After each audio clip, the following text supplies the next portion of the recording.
Ezekiel chapter 8 this morning. I'm not going to have such a long introduction. Welcome to the Blessed Life channel. This is Roger Ariel. So we are going to read, the book of Ezekiel chapter 8. The passage, there is only one passage. It is called Abominations in the Temple. And it came to pass in the 6th year, in the 6th month, on the 5th day of the month, as I sat in my house with the elders of Judah sitting before me, that the hand of the Lord God fell upon me there. Then I looked, and there was a likeness like the appearance of fire, from the appearance of his waist and downward fire, and from his waist and upward like the appearance of brightness, like the color of amber. He stretched out the form of a hand and took me by the lock of my hair, and the Spirit lifted me up between earth and heaven, and brought me in visions of God to Jerusalem, to the door of the north gate of the inner court, where the seat of the image of jealousy was. I want you guys to pay attention to that word there.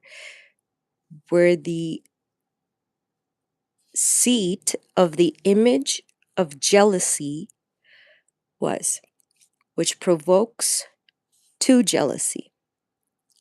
And behold, the glory of the God of Israel was there, like the vision that I saw in the plain.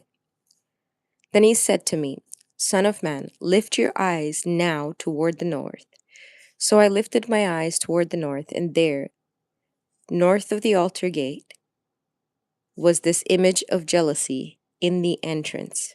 Furthermore, he said to me, Son of man, do you see what they are doing, the great abominations that the house of Israel commits here, to make me go far away from my sanctuary?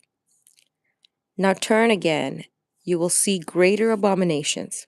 So he brought me to the door of the court, and when I looked, there was a hole in the wall.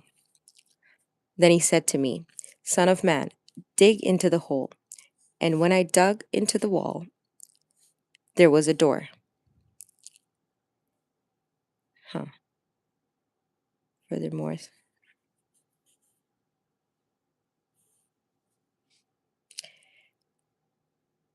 door of the court. And he said to me, Go in and see the wicked abominations which they are doing. So I went in and saw, and there every sort of creeping thing, abominable beasts, and all the idols of the house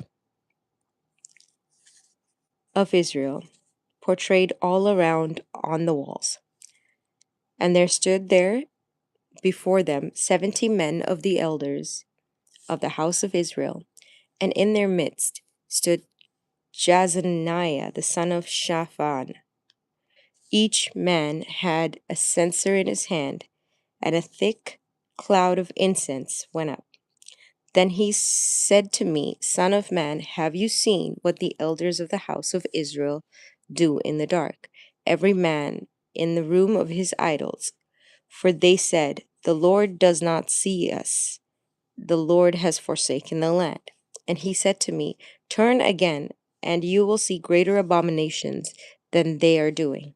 So he brought me to the door of the north gate of the Lord's house, and to my dismay, women were sitting there weeping for Tammuz. Okay, I will pause here for a second to give you guys what an explanation of what Tammuz is. Tammuz is supposed to be one of the idols of one of the surrounding cultures. I think Tammuz is Egyptian goddess at the time, probably Afro-Phoenician, and it represents fertility and child sacrifice and things like that. But similar to Ishtar is what I would think, or even another form of Ishtar. So these are Israeli women, I think, like Jewish women of the time, of course, thousands of years ago now, sitting and weeping for a pagan goddess. Okay? That's what it is. Then he said to me, "Have you seen this, O Son of Man? Turn again, you will see greater abominations than these." So he brought me into the inner court of the Lord's house, and there, at the door of the temple of the Lord, between the porch and the altar, were about 25 men with their backs toward the temple of the Lord, and their faces toward the east, and they were worshipping the sun toward the east. And he said to me, "Have you seen this, O Son of Man? Is it a trivial thing to the house of Judah to commit the abominations which they commit here? For they have filled the land with violence, then they have returned to provoke me to anger. Indeed, they put the branch to their nose. Therefore I will act in fury. My eye will not spare, nor will I have pity.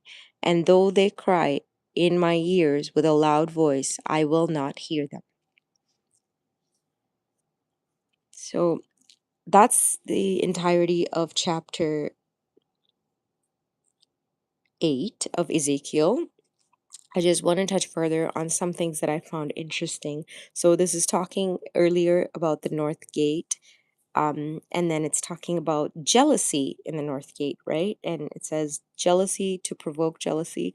One, we know that our God is a jealous God, but two, whenever the word jealousy is mentioned, I immediately go to Esau, right? The brother that sold his birthright to his twin brother, Jacob, for a bowl of soup.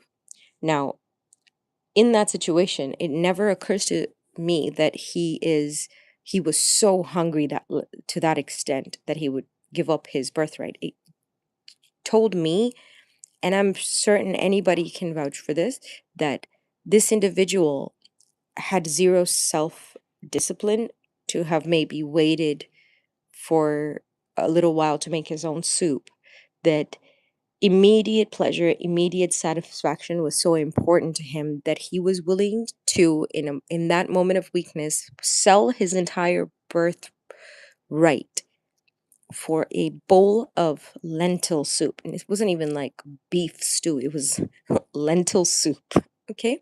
So when and because his birthright was taken away, and Jacob, and in the end ended up being the one who was over his brother, um, there was obviously jealousy. So I think of Esau, I think of jealousy now in situations in the world. I'm going to leave it at that. And then when I also think in later down, he says that he went and dug through a wall and there were gates. So there are two gates that are mentioned. There's, well, two doors of the side of a gates, I guess, at the temple that are mentioned in prophecy to say that Jesus will come back through it. And there was an individual who, not a Jew, does not belong at the temple at all, had sealed up those doors, thinking that somehow that's going to cause him to prevent Jesus from coming through those doors, because this is because both the Jewish and certain others are thinking that Messiah is still to come, right? The Jewish Messiah is still to come. However, Jesus had already gone through the east gates. Now, I don't know if those are the gates they're talking about, but that's the only one that I know is cemented over. Right now in present day time, those gates are cemented over. So look that up. I don't know if that is what this chapter is actually talking about, but you can research it, see where that takes you. All right, that was everything for this morning. God bless you. Thank you for listening, everybody. Have a wonderful, wonderful Wednesday. And I will be back later this evening with chapter 9.